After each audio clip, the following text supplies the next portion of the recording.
د یو مسلمان په قبر کې د فرانس ښځه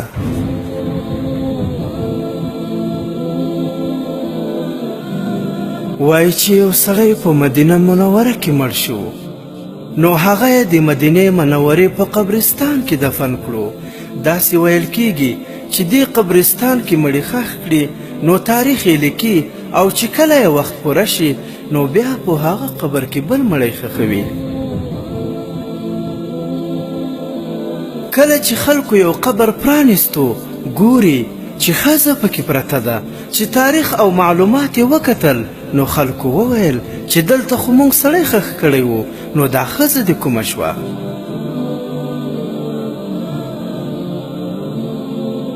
خو بس خلک راټول شول.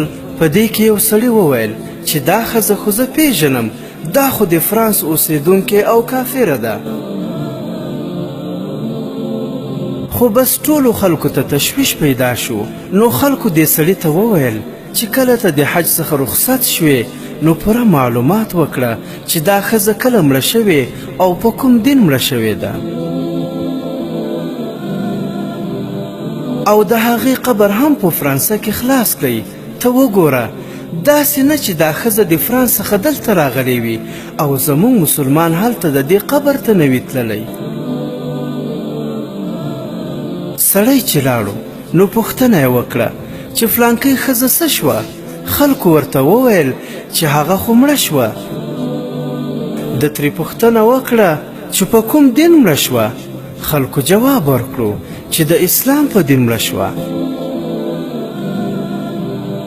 سړي ورته وویل چې هغه خو کافره وه، څنګه مسلمانه شوه؟ یو چا جواب ورکړو چې هغه بله ورځ اذان کېدو، نو دې ښځې د یو چا څخه پوښتنه وکړه چې دا څه وایي؟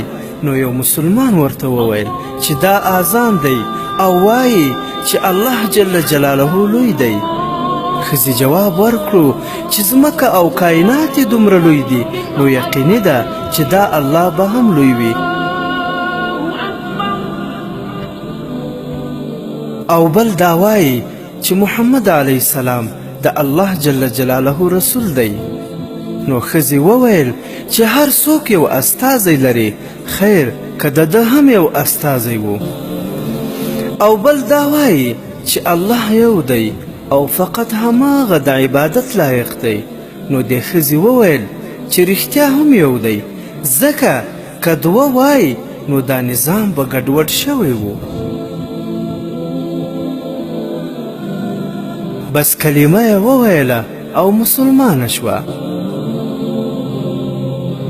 خو خلکو هغه سړي ته وویل چې ته دا پوښتنه ولې کوې؟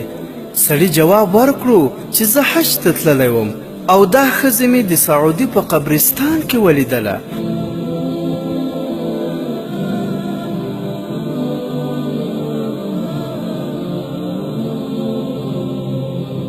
او چې خلکو په فرانسه کې د ښځې قبر وکتو، پر ځای یې هغه د سعودي مسلمان پروت و.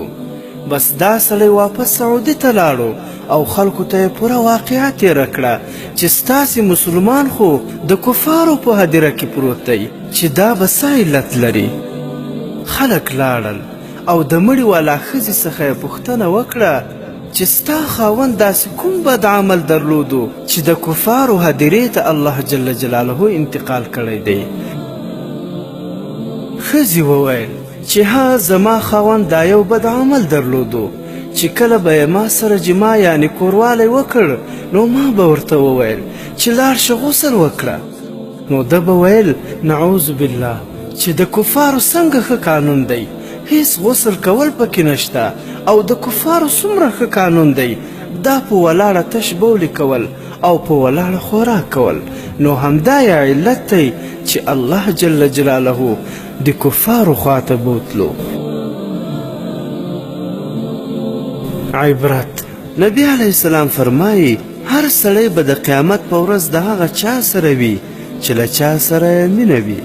الله تعالی دې زموږ په زړونو کې خپل او خپل د محبوب پیغمبر صلی الله علیه وسلم مینه واچوي، چې د مرګ وروسته خپل د محبوب پیغمبر علیه السلام سره یو ځای وو.